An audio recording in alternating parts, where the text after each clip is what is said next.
problem with your nose there. Aww.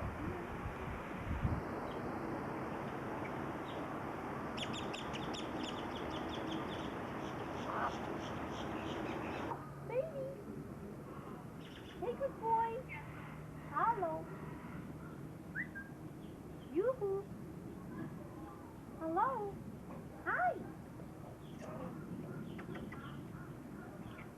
What? Careful. A big kiss. A big kiss. Oh, that was loud. Let. Hey, baby. Hey, baby.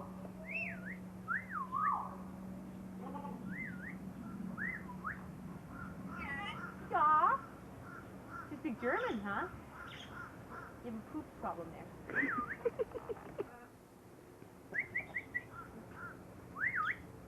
He says, hey, baby. Hey, baby.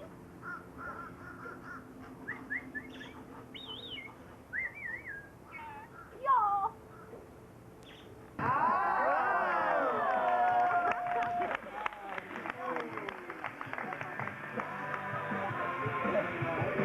Our platform will introduce you to Hudson, our Harris hawk. Ooh. Beautiful job there. Now, part of the contract here by hunting impacts, it allows these birds to be more efficient and capture larger prey items. In fact, a pack of Harris hawks may catch their food about 50% of the time. A solitary hawk out in the wild may only catch their food about 10% of the time. Now, hunting impacts has created a small problem, and of course that's places to stand or perch. The Harris hawks have dealt very well with this. All a Harris hawk has to do is find a good place to stand. All the other Harris hawks will tend to agree, and they'll come and stand right on top of the first Harris hawk. That's the behavior called stacking. And up to 4 Harris hawks. How y'all doing tonight, huh? You guys having fun? Enjoying yourselves? Well, yes, my name is Eric. I am one of the reptile keepers out here. I'll introduce you to a good friend of mine. This is Mrs. Curly. Now, anybody know what kind of lizard this is? Anybody have an idea what chameleon? Chameleon, go on, a good guess is in the neighborhood. This is a climber. Got the same kind of tail as a chameleon. Starts with an S. Ends with a kink. Skink. Okay, you guys are with me. This animal comes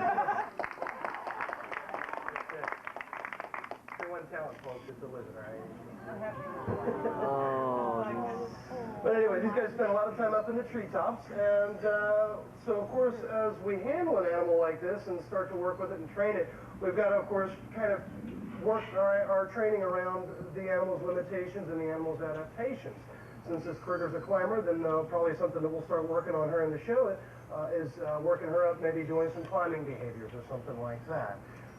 Anybody know what this animal eats? Any guess? Bugs. Insects. You're in the neighborhood.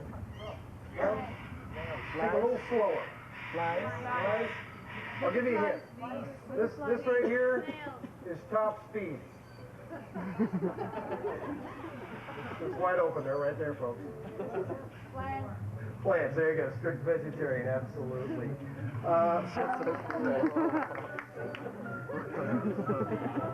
Anyway, now when obviously we'll be training, like I said, Nocturnal birds of prey, and of course, everybody recognizes what this is, right? An owl, exactly. This is a barred owl, and it's named for its bars or stripes across its chest. Now, we like to name all our birds very appropriately, so this bird's name is Owlet. Now, hopefully you'll just grab a hold of that. Or not. We'll see if we'll do it a little bit later. Now, owls do have special adaptations to help them hunt. They have those extremely large eyes. In fact, their eye camouflage into our natural surroundings.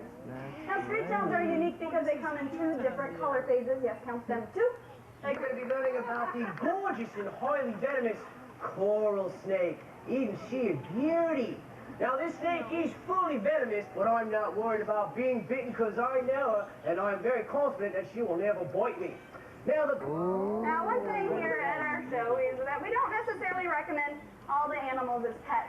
Of course, especially with parrots here, A lot of people own them, but we're not saying not to have one. So they do have a lot of wild tendencies, such as they bite really hard, scream really loud, and if you have anything in your house, such as wallpaper or furniture, the African greys are being taken out of the natural habitat. And of those 10,000 birds, only 10% will even survive to make it to captivity. Ooh, hey.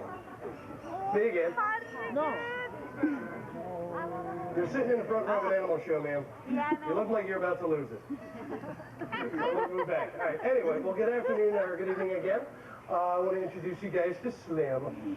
Now, Slim is what's considered to be by most people in the reptile industry as the third largest kind of snake on the planet. It's called an Indian rock python, which actually has very little to do with the space and music. It's just on rocks in India. Now, you might seem kind of small to you right now. I see the disappointment in your faces. I apologize for his puny size. He's pushing about 13 and a half feet right now, and he weighs in at 106 pounds. So, but also, he's so small because he's pretty young. This one here is only an 8-year-old. 8. Yeah. Now, if you can imagine an 8-year-old human being, right? So that size, not too big. Yeah. This snake here proportionally has about the same amount of growing to do as an 8-year-old person. Yeah. The biggest one of these things ever found, just to give you a little idea, is 27 feet long. Can you imagine a 27-foot, about 400 pounds? Yeah. Huge. Now the thing is, as Patricia mentioned, these guys are becoming real popular in the pet trade. You see iguanas and turtles, and of course snakes in the pet store pretty frequently. And I'll tell you what, I'm getting a little weak in the knees here, all around this snake. So I am going to bring the lovely Patricia back out, and she has a very interesting feature to show you. Thank you, Patricia. Okay. I'm gonna go ahead and leave now. Bye. What's that? Wow. Oh well, looks like we got ourselves a little contest, right? It's the birds versus the lizards. There, well, I'll tell you what. There we are. Hello, come on out here. Paulie, if you wouldn't mind joining me. Oh. If you wouldn't mind having him. Hello. There we go. Sorry about that. It's all part of the show, folks. Wow. Thank you.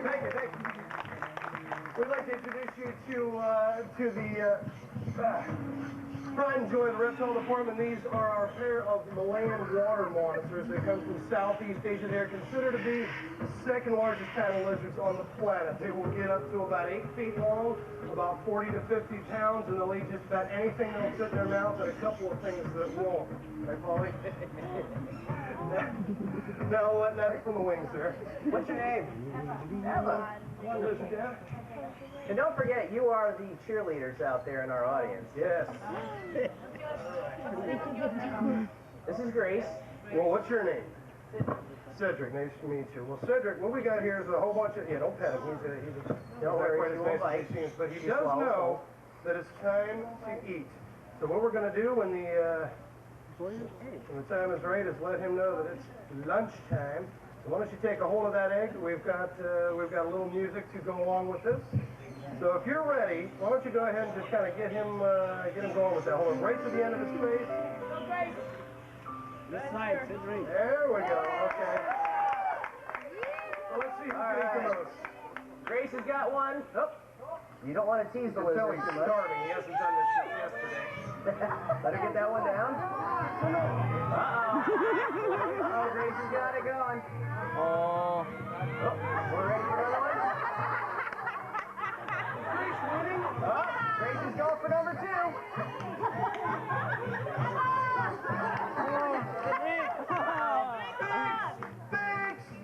I call fix! I just think the ladies are the superior team over here. Oh, ready for another one. Wow. Oh, I think we're going for number 3 here. Maybe that'll help out. What number are you on over there? Oh, this is number 3 right now. I can't believe it. All right, she'll eat piece by piece. Out there, Alan. How about a little hooping and hollering? Yes, come on. Oh, yeah. There you go! Get in, Addison. All right, what do you got there? What number are we at now? now. Oh, number 4. Oh, here we go. Oh, number 4 going down the hatch. He's just picking up steam, ladies and gentlemen. Yeah, he's full of steam. Doing fine. No, that's right.